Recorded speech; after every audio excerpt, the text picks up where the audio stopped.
Captain James Rodriguez stood in the grand throne room of the Valtorian Empire, his boots echoing against crystalline floors that stretched toward a ceiling lost in swirling nebula light. He had come to this world as an ambassador, hoping to negotiate mining rights for the Terran coalition. What he got instead was something far more complicated. Princess Lyra stood before him, her violet skin shimmering in the ambient glow, her 4 eyes fixed on him with an intensity that made him deeply uncomfortable. Beside her stood her younger sister, Princess Nyla, equally radiant and equally determined. Both wore flowing robes of silver thread that seemed to move with a life of their own. "Human James Rodriguez," Lyra announced in a voice that carried the weight of royal decree. "You have been chosen. You must marry both my sister and myself, or you will face the judgment of our father, King Vordic the Unconquerable." James blinked, then blinked again. His translator implant must have malfunctioned. "I'm sorry. Could you repeat that?" Nyla stepped forward, her expression earnest. "It is not a request. It is the ancient law of our people. You have survived the trial of 7 flames, defeated the guardian beasts of the lower citadel, and solved the riddle of eternal twilight. By our customs, you are now bound to marry us both." "I was just trying to find the bathroom," James said flatly. The assembled court of Valtorian nobles murmured among themselves, their translator crystals flickering with gossip. James could feel hundreds of alien eyes watching him, waiting for his response. Lyra raised one elegant hand for silence. "The bathroom door is clearly marked.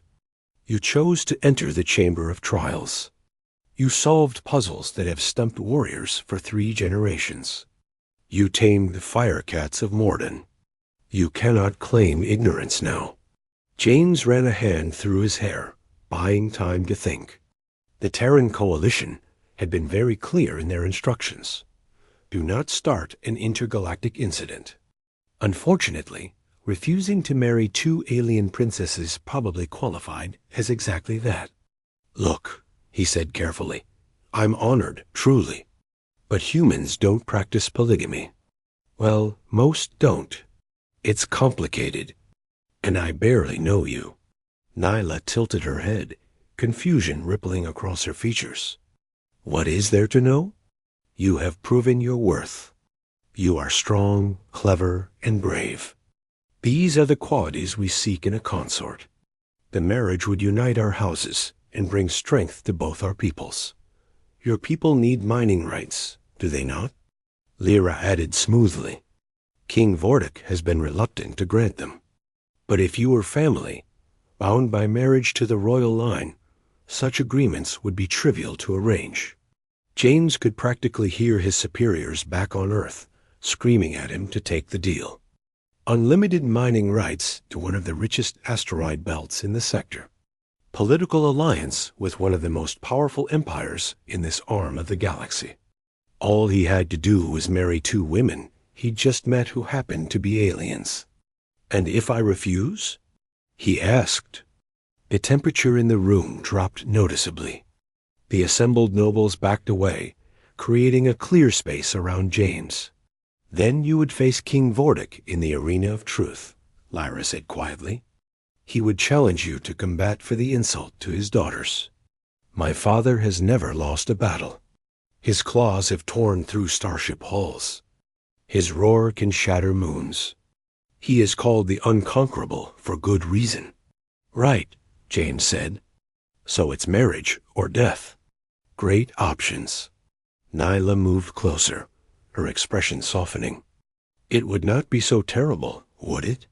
We are told we are considered beautiful by many species standards. We are educated, skilled in diplomacy and warfare. We would make fine partners." "I'm sure you would," James said honestly. "But marriage should be about more than just political convenience or avoiding getting my head ripped off by your dad. Where I come from, we marry for love." The word caused another ripple through the crowd. Lyra's eyes narrowed. "Love? That is a human concept, is it not?" An emotional attachment that clouds judgment and weakens resolve? Or it's the thing that makes life worth living, James countered. Look, I understand this is your custom. I respect that. But forcing someone into marriage because they accidentally wandered through the wrong door seems like a pretty lousy foundation for any relationship. Before either princess could respond, the massive doors at the far end of the throne room burst open with a sound like thunder. King Vortic entered, and James understood immediately why he was called unconquerable. The king stood 3 meters tall, his body covered in armored scales that glinted like dark metal. His eyes burned with an inner fire, and his presence filled the room with barely contained power. I am told, Vortic rumbled, his voice shaking the very air, that the human refuses my daughters. James straightened his spine and met the king's burning gaze.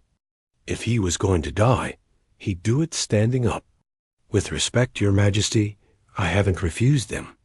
I've questioned the wisdom of a marriage based on accidentally completing trials I didn't know I was taking. The throne room fell deadly silent. Several nobles appeared to be praying. Vortic stared at James for a long moment. Then, impossibly, the king began to laugh.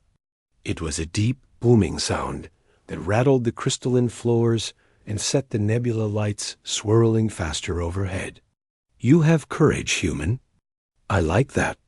Vortic descended from the elevated entrance, each footstep causing minor tremors. My daughters speak truly. You completed trials that have defeated champions. But you are also correct.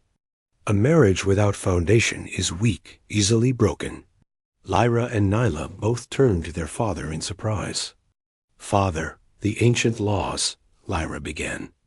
The ancient laws were written for a different time, Vortic interrupted. When warriors proved themselves in trials, they understood. For prizes they sought willingly. This human stumbled into your trials by accident.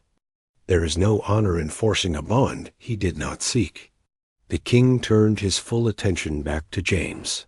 However, you have still completed the trials. That cannot be ignored. One propose a different arrangement. You will remain here as a guest of the royal house for 1 lunar cycle. During that time, you may come to know my daughters as people, not just as princesses or political pawns.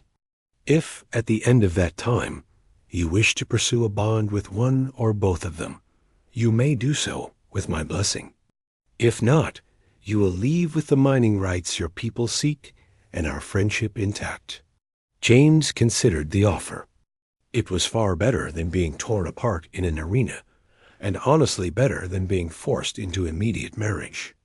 And if your daughters don't want to get to know some random human who wandered into their trial chamber?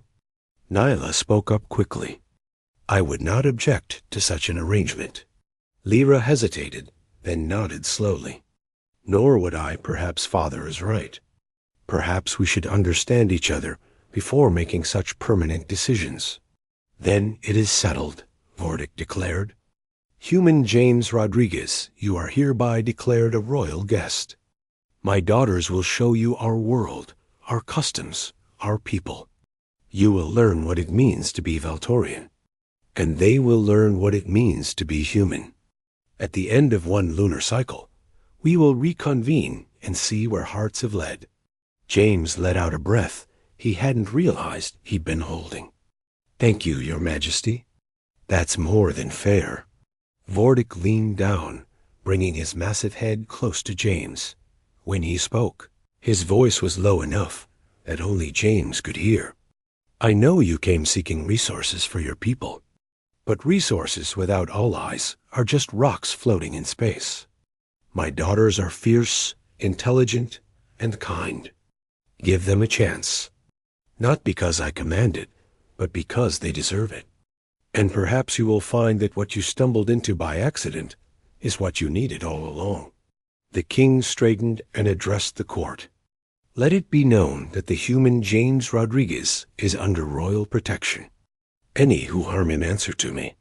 As the court began to disperse, Lyra and Nyla approached James together. Lyra spoke first, a slight smile playing at her lips. So human. Shall we start with a tour of the palace? Try to find you that bathroom you were originally seeking? Despite everything, James laughed. That would be great, actually. Nyla fell into step on his other side. And perhaps afterward, we can show you the gardens. They are most beautiful at sunset, and today's sunset will last for 3 of your hours. 3-hour sunsets? James said. Okay, that's actually pretty cool. As they walked together through the crystalline halls, James reflected on how his simple diplomatic mission had become something far more complex. He had 30 days to get to know 2 alien princesses who wanted to marry him. Avoid insulting a king who could probably bench press a spaceship, and figure out if there was any possibility of real connection across the vast gulf between their species. But as Lyra explained the history of the murals they passed, and Nyla pointed out the subtle beauty in the palace's architecture, James found himself thinking that maybe, just maybe, this wouldn't be so bad after all. Sometimes the best things in life really were the ones you stumbled into by accident.